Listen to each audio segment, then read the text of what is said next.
Hello Team Liquid, I'm Cube, and this will be a video on lubricating your Rubik's Cube for the Rubik's Cube guide, hopefully to allow your cube to turn faster and let you achieve faster times if you're speed solving the cube. With that said, let's begin.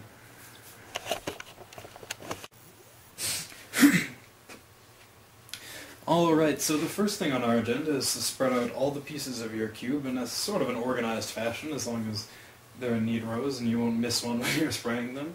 And then we're going to take the core and set it aside for now, because we don't need to lubricate the core.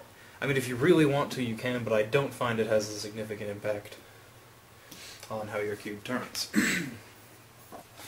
Once you have your pieces all spread out, and by the way, make sure they're on top of something, because what you're going to be spraying it with is probably not something you want all over. And I'll just grab my spray.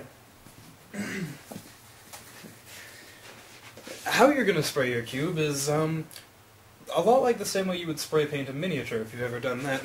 You want to do it in sort of a sweeping motion, never starting or stopping spraying on one of the cubes, so like this. And it's only going to take about 2, maybe 3 sprays to get your cube completely covered, so don't do more than that. After this is done, you're going to want to wait and let the cube dry for about 10 minutes, maybe a bit more, maybe a bit less, while doing the other 2 sprays you're going to do. So I'll come back in 10 minutes. And 10 minutes later, I am back to do one of the other sides of the cube. We do this by just flipping it to one of the other sides that needs to be lubricated.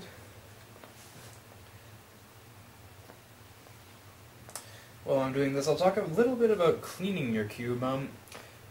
I find that especially in the core, if you use your cube for several months without cleaning it or taking it apart there, things tend to build up, and hair especially is really bad for this, but it'll form like a ball around the white part of the core of your cube, which will slow your cube down, so every once in a while, if you're planning on speed cubing, just take your cube apart and get everything that's on the core off the core.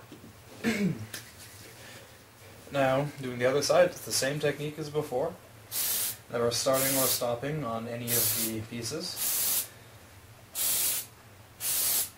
And now waiting 10 more minutes. And another 10 minutes later, I am back once again to finish doing the cube, lubricating the cube. Sorry about that.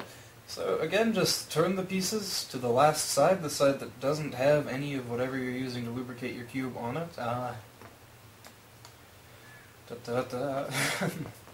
Something important is that if you're doing this outside, I wouldn't recommend doing it outside, especially if there's a wind blowing, because if the wind is strong enough, it can actually blow your cube away.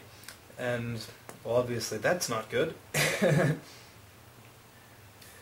Another thing that can happen with a wind is just little pieces of random debris get in your lubricant and stick to your cube, like sometimes even pine needles, stuff like that. So especially if you're using a silicone-based lubricant, that's no good. So maybe just do it behind something if you are doing it outside.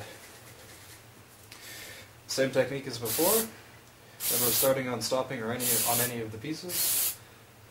And once again, 2 or 3 sprays is enough.